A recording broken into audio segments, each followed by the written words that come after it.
भारत सरकार ने जो कानून बनाया बहुत सोच समझ के बनाया, विचार पूर्वक बनाया, किसानों के जीवन स्तर में बदलाव लाने के लिए बनाया, किसानों के साथ जो वर्षों से अन्याय हो रहा है उसको दूर करने के लिए बनाया, किसान बेहतर जिंदगी जी सकें, फायदे की खेती कर सकें, इस नीयत से कानून बनाया है। लेकिन फिर भी हम ऐसा मानते हैं कि हम ही सर्वशक्तिमान नहीं हैं, यूनियंस के दिमाग में भी कोई बात हो सकती है, तो वो बात करके उसमें सुधार करने के लिए सरकार तैयार है। सर, सरकार तैयार है, डेट लेंगे, क्योंकि सरकार की जिम्मेदारी किसानों के प्रति है पर आम आदमी के प्रति भी है, जिसको दिक्कतों का सामना करना पड़ रहा है बॉर्डर ब्लॉक होने की वजह से। अब तो किसान संगठन ये भी कह रहे हैं कि वो इंटेंसिफाई करेंगे अपनी इस एजिटेशन को। मैं आपके माध्यम से किसान यूनियंस के लीडर्स को और किसानों को कहना चाहता हूं कि आंदोलन जब होता है तो किसानों को भी परेशानी हो रही है। सर्दी का सीजन है, कोविड का संकट है, किसान बड़ी रिस्क में पड़े हुए हैं और लीडर्स जो है उसमें बढ़कर जो नेतृत्व करना चाहिए और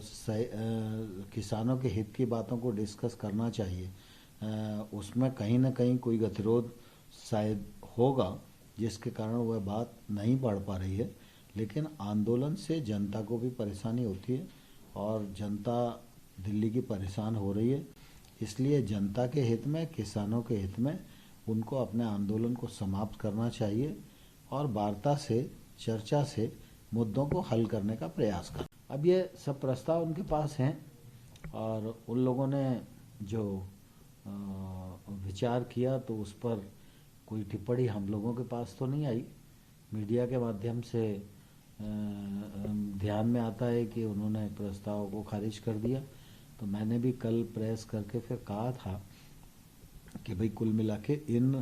प्रस्ताव पर यूनियंस को कुछ कहना है तो निश्चित रूप से बातचीत कर सकते हैं, इसमें कुछ रह गया हो तो उन पर भी बातचीत कर सकते हैं। तो अभी बातचीत की कोई प्रस्ताव उनकी तरफ से आया नहीं है, लेकिन जैसे ही प्रस्ताव आएगा तो हम लोग उस पर बातचीत करने को तैयार हैं। मुझे लगता है रास्ता निकलेगा, मैं आशावान हूँ और मैं आपके माध्यम से किसान यूनियंस के लोगों को कहना चाहता हूँ, गतिरोध उन्हें तोड़ना चाहिए।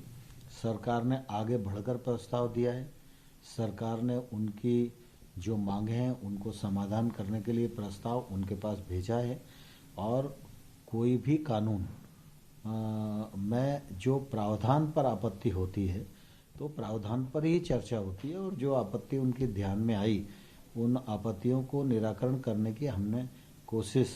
प्रस्ताव में की है और इसलिए उन्हें आंदोलन समाप्त करने करके और वार्ता का रास्ता अपनाना चाहिए।